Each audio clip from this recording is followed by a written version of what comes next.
Nabi Adam sendiri turun ke bumi itu pertama kali bumi yang diinjak oleh Nabi Adam adalah di Pulau Sarondip, Ceylon, India. Pernah disinggahi oleh sejarawan Islam Ibnu Battutah. Ibnu Battutah dalam karyanya Rikhlah Ibni Battutah. Nabi Adam diturunkan ke bumi, diingatkan oleh Allah, di antaranya ialah bumi tempat membangun mustaqor. Mustaqor itu tempat tinggal. Tempat tinggal bangunan, industri, gedung, istana, itu mustaqor, tempat tinggal. Nah, di situ termasuk ciri peradaban manusia yang disebut dalam ilmu sosiologi Islam itu hadarah. Ibnu Khaldun mengatakan dari teori tadi, annal misra bitafannun fil hadarah, di sejarah peradaban, ta'dumu nafaqatu ahli. Apabila kota membuat berbagai macam dalam peradaban, maka belanja-belanja warganya menjadi besar. Annal misra al-kasirul umran, kota yang banyak pembangunannya, yakhtassu bil ghala fi aswaqi, maka harga di pasar semakin mahal. Wa as'ari hajati, dan harga-harga kebutuhan manusia semakin tinggi. Summa taziduha al-mukus ghalaan, kemudian pajak mahal. Bahwa kerusakan warga kota sendiri secara khusus akibat kerja keras, kelelahan mengejar kebutuhan-kebutuhan tradisi, beraneka ragam macam keburukan akan muncul. Karena apa? Karena negara itu mengejar peradaban pembangunan, juga mendidik rakyatnya mengejar pembangunan. Ini nanti kita bukan berarti tidak membangun ya, karena ini penting sekali terkait bagaimana menata peradaban maju itu sesuai Islam. Jadi sejarah peradaban manusia tapi bisa sesuai Islam. Ternyata teori Ibnu Khaldun ini bisa persis dengan teori Al-Quran. Subhanallah. Saya juga heran. Kok bisa persis bahwa suatu negara apabila maju dalam pembangunan, peradaban pembangunannya sangat maju, maka akan mendekati kehancuran. Di sebuah negara membangun peradaban infrastruktur, pembangunan fisik, konstruksi dan sebagainya, bisa bersinergi dengan Islam dan bisa diridhoi oleh Allah Subhanahu wa taala. Bagaimana pembangunan itu? Ada 9, kalau tidak salah yang saya siapkan ada 9 poin. Bagaimana negara itu dibangun, peradabannya, infrastrukturnya, konstruksinya, fisiknya, tetapi tetap diridhoi oleh Allah Subhanahu wa taala, bermanfaat bagi manusia, tidak merusak lingkungan dan sebagainya, tidak membawa kehancuran. Apabila membangun peradaban fisik, harus dengan lahan yang legal, halal dan legal. Tempatnya itu, lahannya.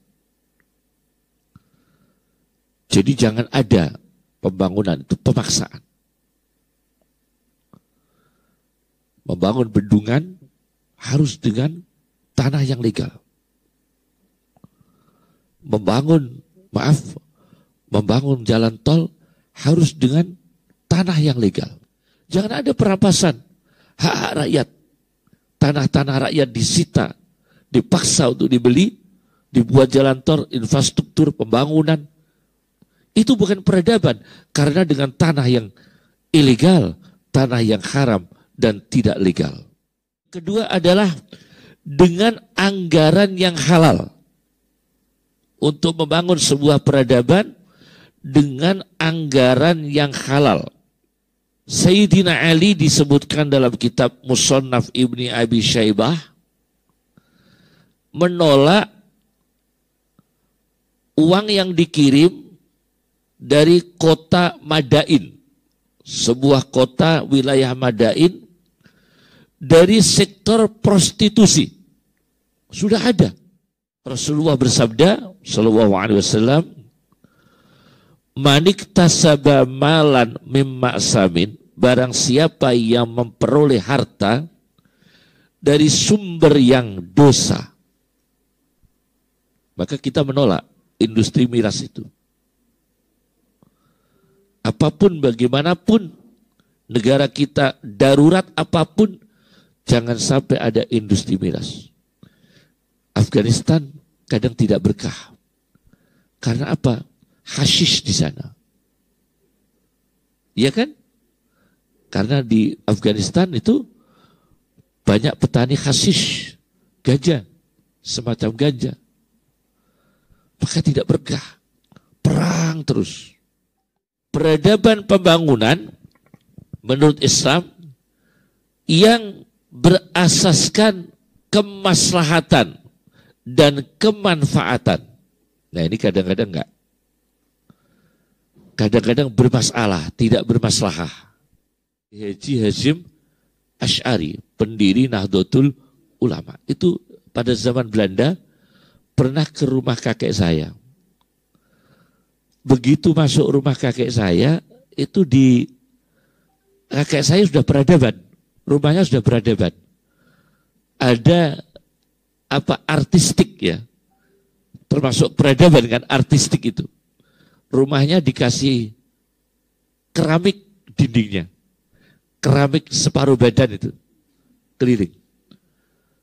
Itu Mbah Hasyim Asy'ari menegur. Begitu masuk, tidak bincang apa-apa Mbah Hasyim Asy'ari. Tanya ke kakek saya, nyuwun sewu Kiai, manfaatnya apa? Masya Allah. Ini kira-kira kalau masih ada Mbah Hasyim, Masya Allah, tidak ada pemborosan di negara ini. Tidak ada pemborosan. Nomor 4.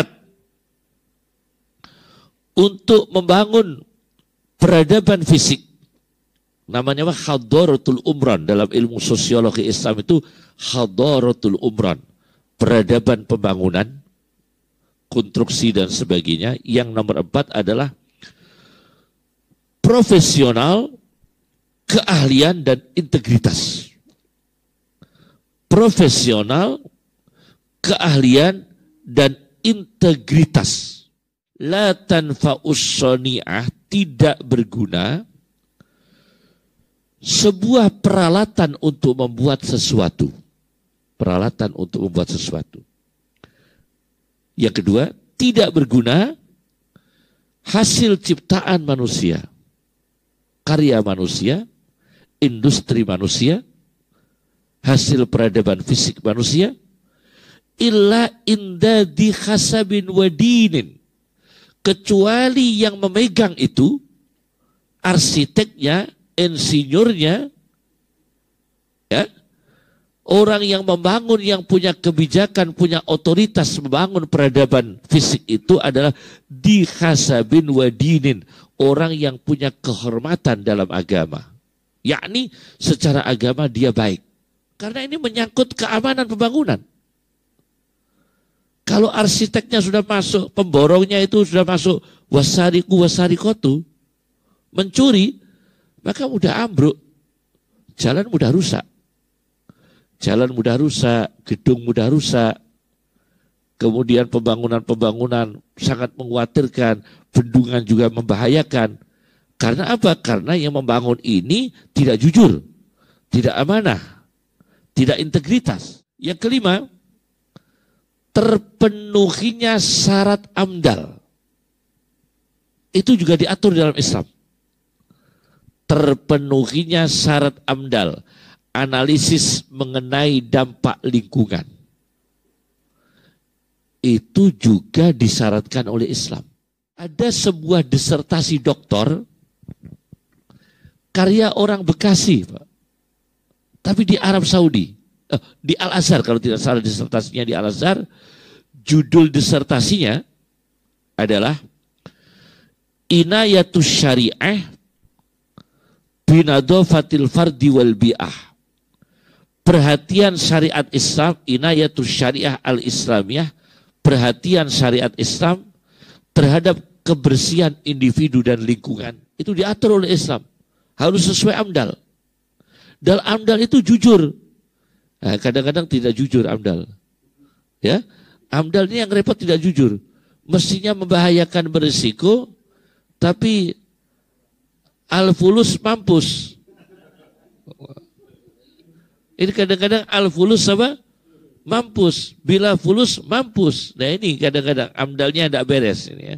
Aspek kesehatan, keamanan, keselamatan, dan kesehatan. Itu untuk membangun sebuah hadaratul umran. Peradaban pembangunan. Keamanan, kesehatan, dan keselamatan.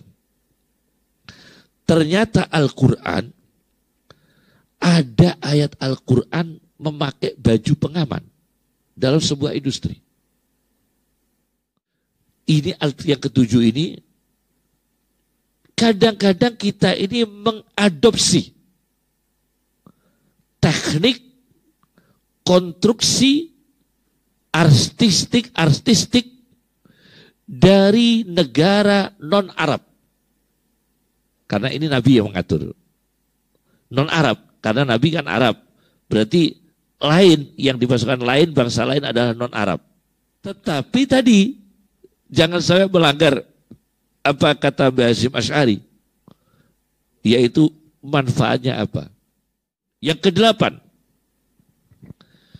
pembangunan peradaban atau peradaban pembangunan yang disebut dengan hadaratul umran dalam sosiologi Islam adalah menggunakan bahan yang berkualitas. Ini dalam Islam.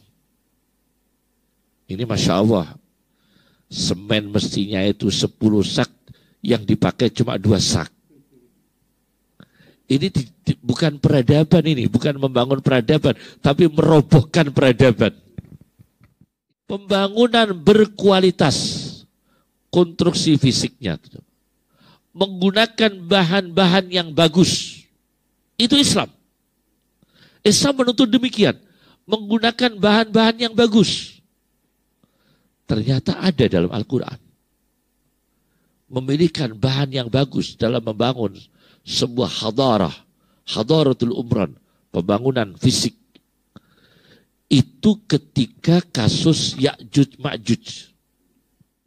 Ternyata menurut pandangan Rasulullah SAW, membangun peradaban yang fisik khususnya, pondasinya adalah takwa dan keikhlasan. Di dalam hadis ditulis oleh Jalaluddin As-Suyuti dalam kitabnya Al-Jami'us Shaghir,